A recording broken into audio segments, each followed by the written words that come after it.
Hello, everybody. It's David here in the studio. We just were finishing recording. I put a little bit on my Instagram feed, but here riding with Isabeau Miller and Kaysen Cooley, and we just thought we'd say hi. I've been in the studio, you guys, a little lately. I mean, I just released Postcards in the Sky, which both Kaysen and Isabeau were a part of. Right? And a lot of that was recorded here. Kaysen did. We wrote I'm Ready Together, which was on Postcards in the Sky, and we also did A Little Goes a Long Way with Katie Herzig.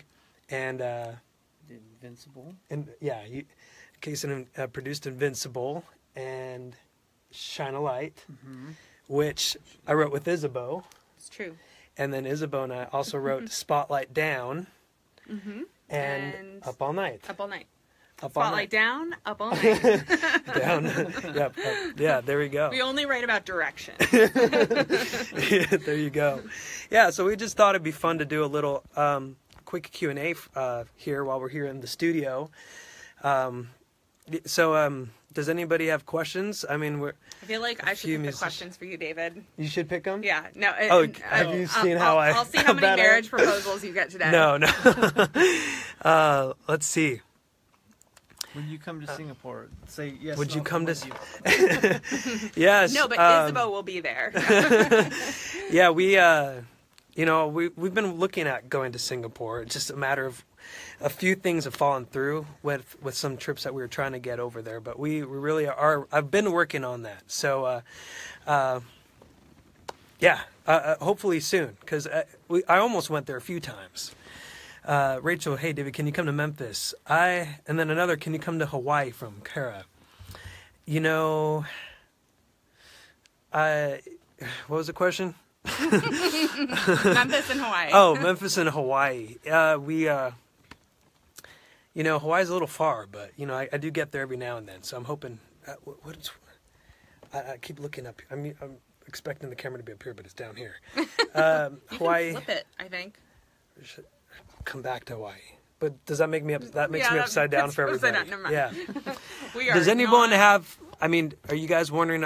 I know there are so many places we want to go, but with time, I'm hoping to get to a lot of places. Someone asked what your favorite part of winter was. My favorite part of winter. That's somewhere up there. Okay, and then if you guys have any questions, maybe does anyone have questions about the music on Postcards in the Sky?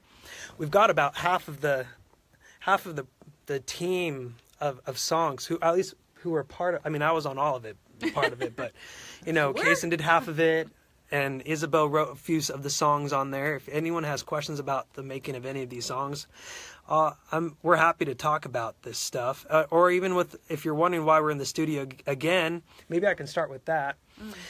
We've been in the studio. Kaysen, Isabeau, and I were all. Yeah, if you guys want to look at some of the questions in the meantime. So one of the things the first time the three of us got together, this collab, was for actually for holiday music. So one of the things that I'm going to do this year is a Christmas album, another Christmas album, and so we're working on that. Been writing some holiday music, not just with Isabeau and Kaysen. I'm doing it with some other writers, but then another thing I'm trying to do is some more Latin music. So we're in the studio working on some of that as well, and music that can be both in English and Latin, and so that's what we've been working on today. So just a little bit of a little sneak peek. Calais asked, "Are you working on a Christmas album?" Yes, that's one of the things we've been working on. Yeah. Sing a little of the song you're recording, like La La La. La La La. What inspired you to write Shine a Light? Do you remember the process? Yeah, I mean, we were at this at one of David's friend's house. Yeah. Out in the country. Yeah. Like, I mean, I kind of live in the country, but it's still Nashville proper. And then we were out in the country. Yeah. Like, I don't think I had cell service. And and we all sat down together, and this place we had written there, we actually wrote we didn't write Up All Night there. But Up All Night was inspired by that place. Yes. Actually. So it was inspired by your experience at that place. And then we went to the place because we hadn't been there when we wrote Up All Night. And I was like, I totally get it. These people are amazing. And the family that was hosting us and hanging out with us, they were awesome. And you had an idea for Shine a Light. And I think David's mission is always to kind of elevate people and to inspire them and to bring hope and hope where there may not be that. And so he was like, I really just want to write a song that gives people the inspiration to keep going. And I think it was very slow when we started it. It was very like free-formy, slow, and it just really kind of came together. And I wasn't sure that it would ever turn into anything because it was so like just kind of like almost like prayer-like. We were just like, let's just write what we feel today. Yeah, it was just kind of like, let's write something that and it was a lot kind of like referring to lighthouse. The first line is, there's a beacon, you might not see the light. And, lighthouse tries to guide you back to land, back to home safely. And so that Shine a Light is basically like the beacon. It is like the lighthouse song. I wanted to guide people home. Maybe they were feeling a little lost or needing to find the light. So a lot of times you find it within yourself. And then I brought it to this room, Kaysen's place, and Kaysen produced that song. And so we kind of went through a few different processes. We did. Like that song went through everything, didn't it? That was the one that was like, I feel like take the longest road to reel in. Yeah. Because we did a few different versions of it. That's right. And that's when we met. That's right. That's when right. Kaysen and I met, and David was right. like, come hear what we're doing. And I said, okay. Well, there's one, Charlize Yumul asked, what have you felt while writing the songs? So I think something so for those tuning in, Isabeau's one of the writers, as well as Kaysen. Kaysen wrote and produced. And they, a lot of it was trying to channel what is something that maybe someone needs to hear. I think a lot of the songs are based on that. And maybe even for me, I was like, what is something that I need to hear right now in my life? I need a little boost myself, maybe. And writing a lot of times kind of, it's like you found your own words of encouragement, which was a kind of a cool process. But I mean, for you guys, how do you, Isabeau and Kaysen are both amazing songwriters as well. I mean, do you want to share some light from other professional songwriters? Like, what is it that kind of goes through your mind as songwriters? What are you feeling as you're writing a song? You want to go first? Well, I mean, I can only speak for myself, but I'm not like a songwriter where I sit around by myself and write songs. It's not necessarily how I express myself or what I need to do, but just my role as a producer so often is I'm kind of coming into someone else's world and being a character actor and trying to figure out where they're coming from and help them, like, just listen to what they're saying. Like, I think you're trying to say this, and just kind of help them put their thoughts and words together in a way that's concise and a representation of that. So I feel like I'm producing someone else writing their song. As opposed to like, that's how my brain operates with it a little bit more than. But then at the same time, I mean, you can't escape your own story. It's like I'm connecting with things you're saying. Like, this is my experience that I would bring to that idea. Mm-hmm. So I guess I am self-expressing at the same time. I'm not just helping someone else do it. But I guess but my lead thought isn't like, well, this is what I want to say. My lead thought's usually, let me help you say your thing. Yeah, it's using your own experiences so that you can convey someone else's story. Mm-hmm. And convey the emotion and the feelings that are in someone else's story. But that's what's great about songwriting is I think if it's done well, it's like you're telling your story and what's important to you. But if it's done in a good way, there's an invitation for people to be like, oh, I can be the lead character in that story too. Like I can connect with it, and you can kind of learn lessons from hearing other people tell their story. Yeah. I think one thing we've talked about a lot in the past couple of days that we've been writing too is that having trust, like, and having trust and vulnerability, like not being afraid to sound totally like silly or say something that you're like, are they going to think I'm crazy for saying that? And I know like the first time we wrote, I think that's what kind of like locked us in was we started writing the song. This was actually the day we wrote Spotlight Down. That was the first day we met. Yeah. And we started writing the song that was not Spotlight Down. And David was kind of like pacing the room. And we were into the song, like a verse and a chorus, I think. And I looked at him, I was like, you hate it, huh? And David's super polite. So he was like, and I was like, okay, we're done. This song is gone. And then it was just being open to that not being right and allowing what was right to kind of flow in and find us. And then we wrote Spotlight Down, and I think it flowed pretty easily from there. I mean, we tweaked some stuff, but it was very clear that like our message that day and our vessel was not to be used for this song, and we all had to kind of be in it together. And so so there's a little bit of background. I guess we went a little off on that, but I hope you guys learned some interesting things, details about songwriting, and I kind of missed all the other questions here.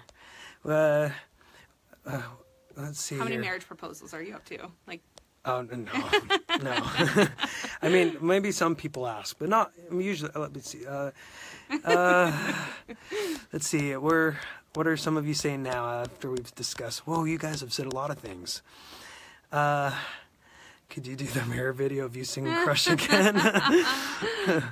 Oh boy. Oh man, you guys are asking hard questions. Top 3 favorite songs from Postcards in the Sky. That's hard to choose, you guys. I mean, it's funny, like depending on the day, I'll have a song where I'm like, this is my song. I mean, I feel like they're all my songs because I wrote them all, but it's like at the same time, there's like a particular day where I'm like, oh my gosh, I'm Ready is my song. Like, this is my song for today. Like this song, just like a couple days ago, I was like, I'm Ready is my song that I wrote for me today. Mm-hmm. And so I hope those songs can work for you guys the same way. It's like where it's song like this song, I'm just connecting to it so much today. And it's like, it just becomes your theme, even though you didn't think it would. It's just, I hope these songs can become themes for moments in your life as well. And then another day it could be like Up All Night, where it's just like, oh my gosh, this moment, I'm just like in this place and in this moment, and I feel like I belong, and I'm just like, this is my song. Like this is like the song that I just can connect in so much. So it's for me, it's like depending on the day, you know, it's like each song has its own special moment for me and at different times of my life. Up All Night is my theme with an 8-week-old. That's true. Isabel just had a baby. Yeah. Keep me up on that. Yeah. Well, I guess I'll take one more because this went a little longer. Let me see. What other artists have you been listening to lately? Emily Warnick. You know, I'm so bad at keeping track of who I listen to. Someone I've been listening to is a gospel singer named Kiara Sheard. She's awesome. If you guys haven't heard her, she's so good. And this one of the songs she sings is called, what is it called? Let Go, maybe? Or Hold. Everybody wants to let go, but no. And then another one that she sings is called Invisible, and it's about being a performer and going up on stage, but making sure that the moment is not about you, but it's about someone who's bigger than you, about God. And in that song, she's talking about saying, I want to be invisible, make me invisible so that they can see you and not just me on the stage. I don't want it to be about me. I want it to be about them connecting with you. And I just love that song, Invisible by Kiara Sheard. So, one more. Have you watched The Greatest Showman? Yes, I have watched The Greatest Showman. Have you guys seen The Greatest Showman? No, but I want to. Okay. You guys, same such good music. Evan Hansen. Exactly. Mm-hmm. Yep. And Isabeau's the one who encouraged me to go see Dear Evan Hansen. I want him to be Dear Evan Hansen. Like, I'm pulling for that really hard. Yeah, it's great writers. There's such. Do you hear me, Pasek and Paul? Dear Evan Hansen. Oh man, I guess I'm awkward enough to be. kind of like that. No, your voice is good enough to do it. Oh, well, thank you. Thanks. Well, thanks for joining in, you guys. I hope there's a little bit. Don't forget next week, music video coming out. I can't remember if we announced it. Well, don't. Just in case, because my memory's so bad. Just tune in for a new video from Postcards in the Sky next week. Some more details in the next few days. But thanks for joining us, and thanks Isabeau and Kaysen for sitting in with me. And this new music, I guess you'll hear it later on. Not sure exactly when, but I'm excited. I'm working on 3 projects here at once, while still moving forward, sharing postcards in the sky, but got holiday Latin music and kind of English music as well. So I hope you guys all are doing well wherever you are. I see just different places. Is this Arkansas? Someone from Forrest from Arkansas. I saw Philippines as well, and Peru as well. Yes, but anyway, oops. No, you're reveal. fine. Okay. You're good. Yeah, thanks you guys. Let's do this again sometime. It's fun. I'll try and answer more questions, and we'll maybe report again from the studio again. Yeah. Bye, everyone. Bye. Bye-bye. Bye. Bye-bye.